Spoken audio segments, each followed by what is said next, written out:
All right, good afternoon. The Secretary General, as you know, is in Buenos Aires, where he's attending the G20. As we speak, just a bit earlier, he spoke at a session entitled Putting People First, Global Economy, the Future of Work and Women's Empowerment. He called on leaders to ensure that all their citizens enjoy the benefits of technological and scientific advances, global trade and economic integration, noting that those losing out from globalization are losing trust in governments and institutions. He also emphasized that women's empowerment and equality must be at the heart of every effort to address poverty and inequality. This morning, on the margins of the summit, the Secretary General met with the Chinese State Councilor and Foreign Minister Wang Yi, along with the French Foreign Minister Jean-Yves Le Drian. They also held a joint press encounter in which the Secretary General thanked both for their countries' continued support for the Paris Agreement and their leadership and willingness to work together to address climate change. Those remarks are now online. And last night, the Secretary General met with the Indian Prime Minister, Narendra Modi. They discussed the upcoming UN Climate Conference and the importance of completion of the Paris Agreement work program, its transparency framework, and climate finance. The Secretary General also thanked Mr. Modi for his commitment to increase India's nationally determined contributions to the Paris Agreement. And you saw the Secretary General spoke to reporters also yesterday afternoon. We put out that transcript. Meanwhile, the Deputy Secretary General, Mina Mohammed, spoke at the African Youth Development Summit in Johannesburg today. She said that today's young people are a historic phenomenon, the largest cohort of young people that our world has ever seen. There are 1.8 billion young people between the ages of 10 and 24 in the world today. She said that with Africa as the youngest continent, where young women and men constitute more than 60% of the population. The Deputy Secretary General noted that in September this year, the Secretary General launched the UN Youth Strategy, Youth 2030. She said that Youth 2030 will strengthen the UN's ability to support young people and their participation in society, their ability to secure employment, the realization of their rights, and their role of agents for peace in fragile contexts. She also highlighted a campaign on education about menstruation, saying that lack of support for menstrual health can keep girls out of school and the workplace and out of leadership roles with devastating consequences that can last lifetimes and across generations. Educating both girls and boys about menstruation as a normal biological process is the first step towards addressing these issues, she said. Her remarks have also been shared with you. And the Undersecretary General for Political Affairs, Rosemary DiCarlo, begins a 2-day visit to Colombia next Monday in order to learn more about and express support for the efforts underway by the Colombian government and society to consolidate peace. An additional purpose of the visit is to familiarize herself with the work of the UN in support of the peace, particularly the verification mission in Colombia, which is overseen by her department. During her stay, Ms. DiCarlo will meet with senior government officials, representative of the FARC, civil society, the Catholic Church, the Special Jurisdiction for Peace, the Truth Commission, as well as representatives of the international community and the UN system.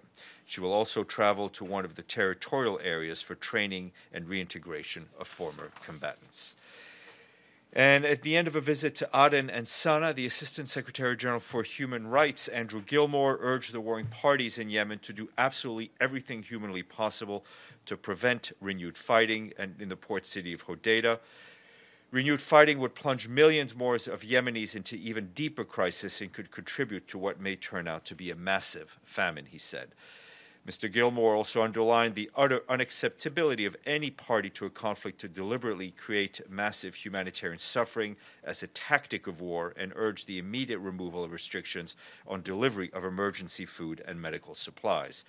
Mr. Gilmore was deeply moved by the testimonies of the mothers of the detainees whom he met in Aden and who recounted harrowingly the tragic tales of missing husbands, sons, and brothers. He requested the government of Aden and the de facto authorities in Sana'a to unlawfully detention and release all names of persons in their custodies. The Human Rights Office has more information online. And as you will recall, Mark Lowcock, our humanitarian chief, is continuing his travels to Yemen. We should have an update a bit later.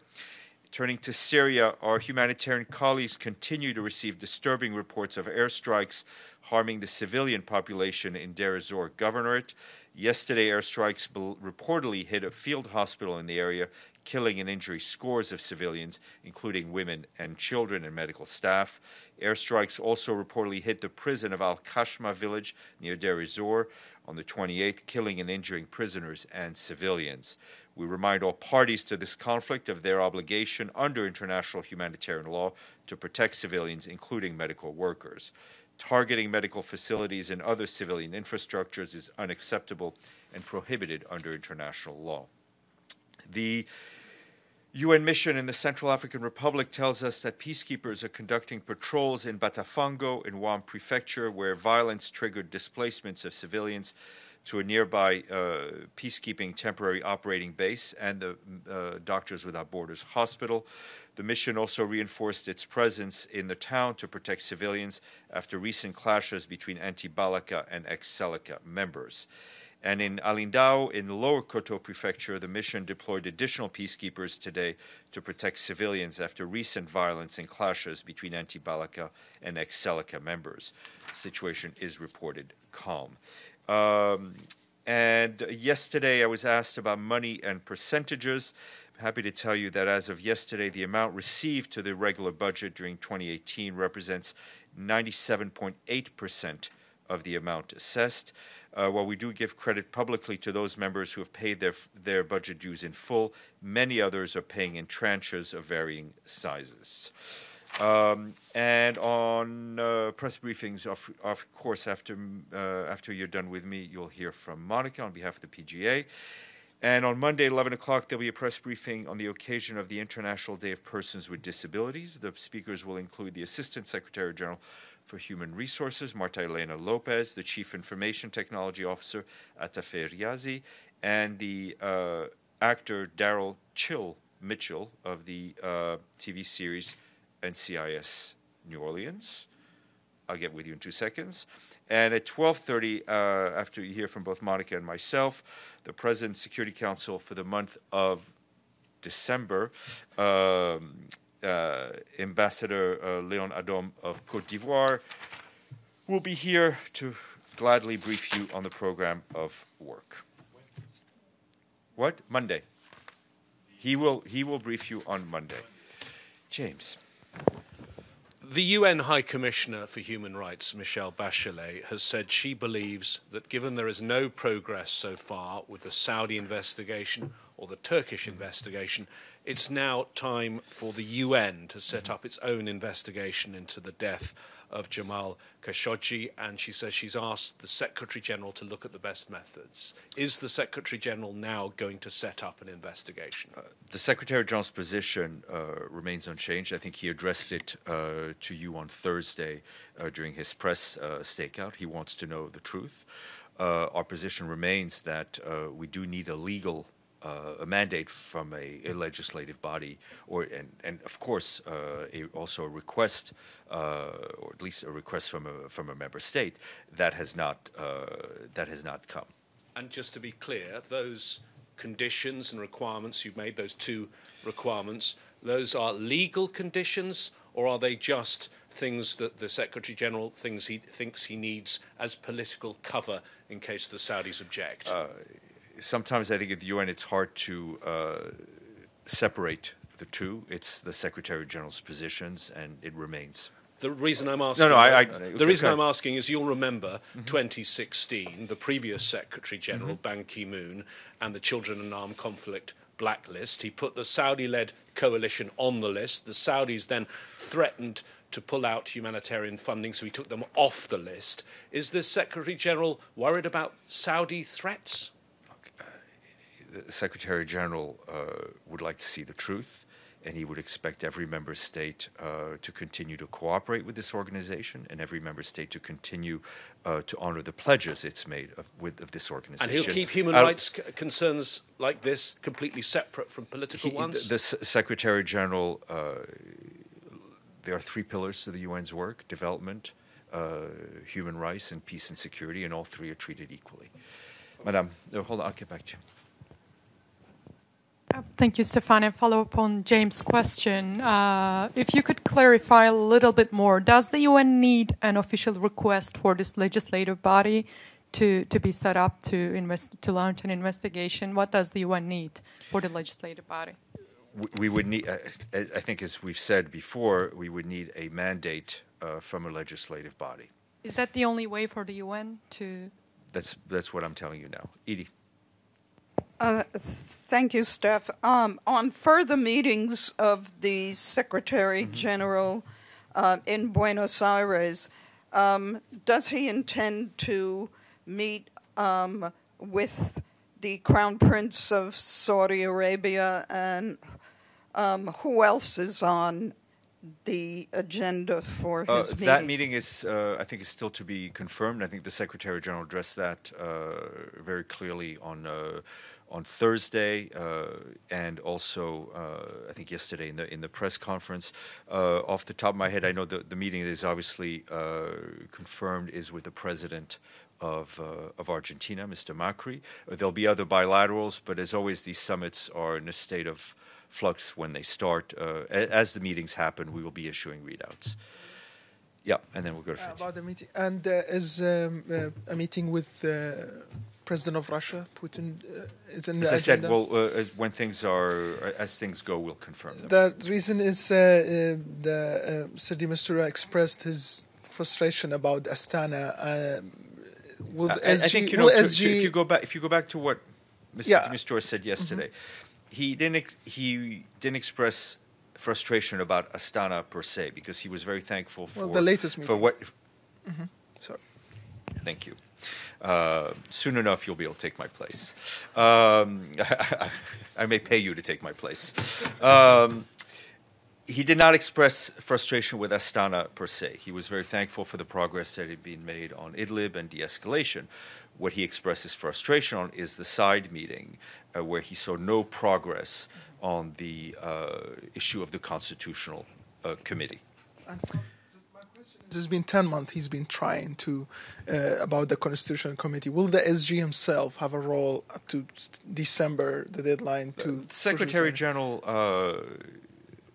will involve himself as necessary when things need to be pushed.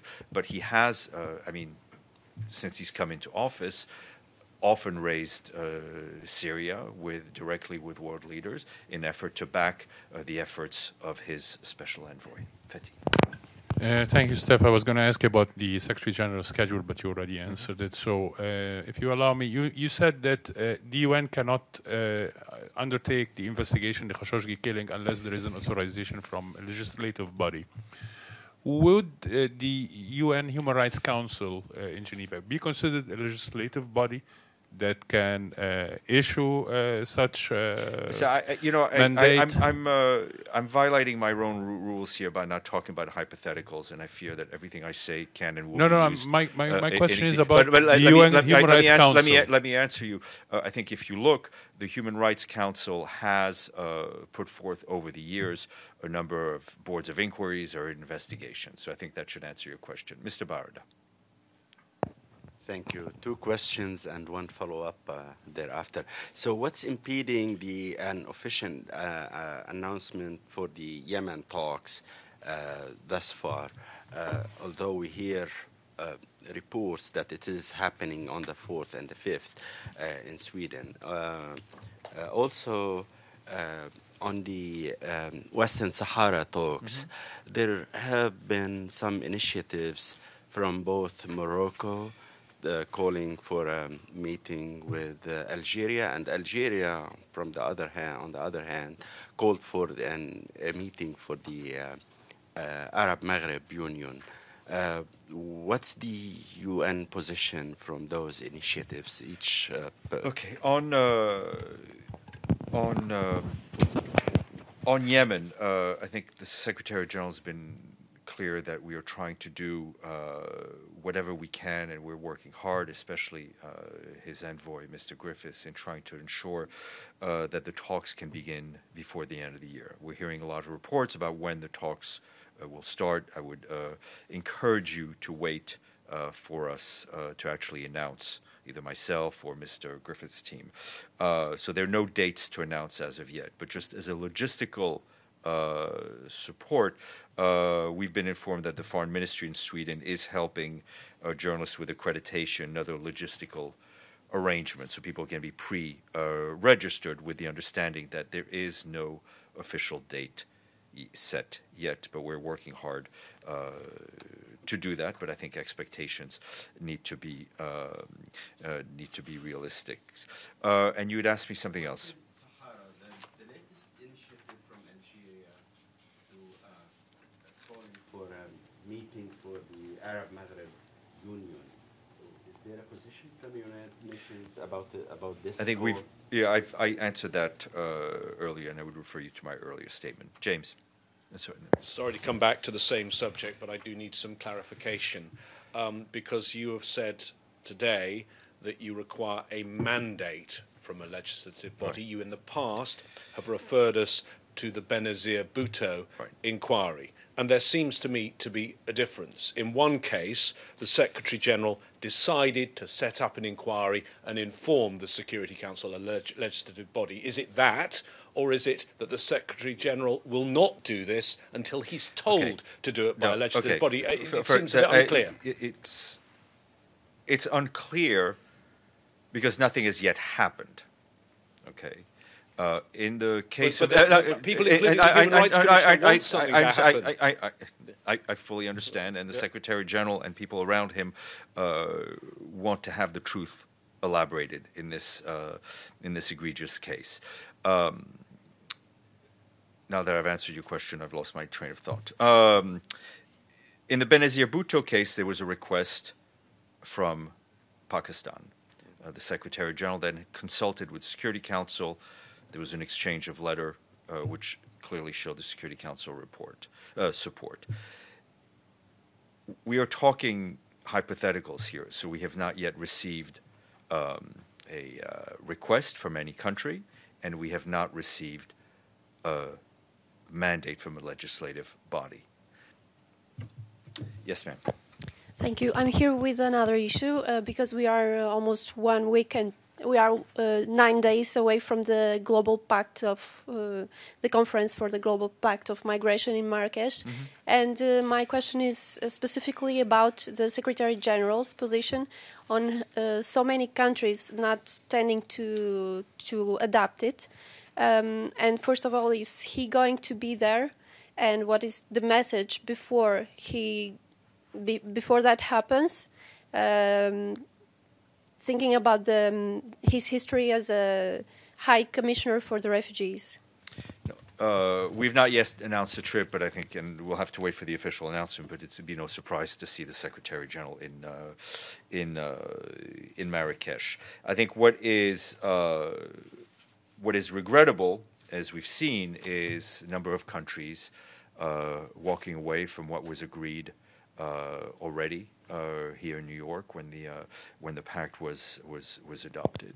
I think it bears reminding again and again that this is not a binding legal instrument. This is non-binding. This is guidance for countries on how to manage migration. As Louise Arbour said herself, migration isn't a bad thing or a good thing. It's a thing. And it's something that's not going away. It's something that is essential to the world that we live in, whether it's countries that need labor, whether it's countries that rely on remittances. What matters is for countries to manage this internationally. This is one of a number of problems that countries cannot manage alone. You need to talk to those people on the other side of the border. You need to be able to manage the flow of people. And is he thinking about taking another position or preparing to take action against these countries or preparing any... It's not for him to take actions against the country. Right, it's sure. for the Secretary General. It's about bringing countries together. It's not about taking them apart. Yes, ma'am. A follow-up on that as well, Steph. Since that is a UN conference, can you tell us how many countries have pulled out so far and how many countries will be attending? And another question on Afghanistan. And do you have anything about the USA strike, which apparently killed 23 civilians? No, I would refer you to what our colleagues at the UN mission in Kabul have already said, and obviously we would just underscore the need for the protection of civilians in any security operations. I have to get the exact numbers for you, but I think, as Ms. Arbor said, things remain a little unclear because some countries have not told us they weren't coming. Others have said they would not sign when there is nothing to sign anyway. So we'll try to get some updates before the end of the day for you. Sato. Thank you, Stephane. My question is about Yemen, Horab. And you're right that the Secretary General didn't mention any date for the peace talk in Sweden.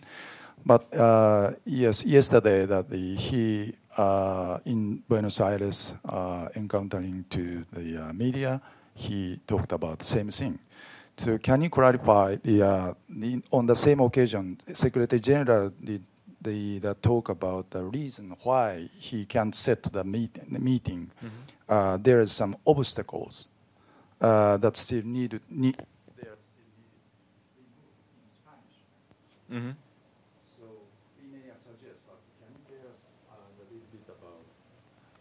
What's the obstacle? No, I'm not going to go into any further detail, but I think if you look back as to some of the issues that did not allow the talks in Geneva to progress, those issues need to be solved.